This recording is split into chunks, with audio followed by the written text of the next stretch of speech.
Tic Tac. Abstract. Tic Tac, stylized as Tic Tac, is a brand of small, hard mint manufactured by the Italian company Ferrero.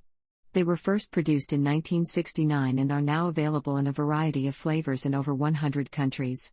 Tic Tacs are usually sold in small transparent plastic boxes with a flip-action living hinged lid.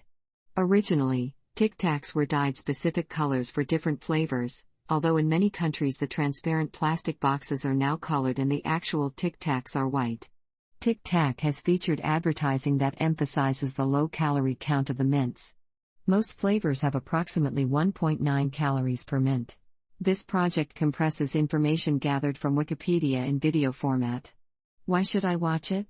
Studies prove that reading while listening improves comprehension, increases speed as well as expands vocabulary and enhances fluency. Provide your feedback on the comments section. Support the channel by subscribing and liking the video. Thanks.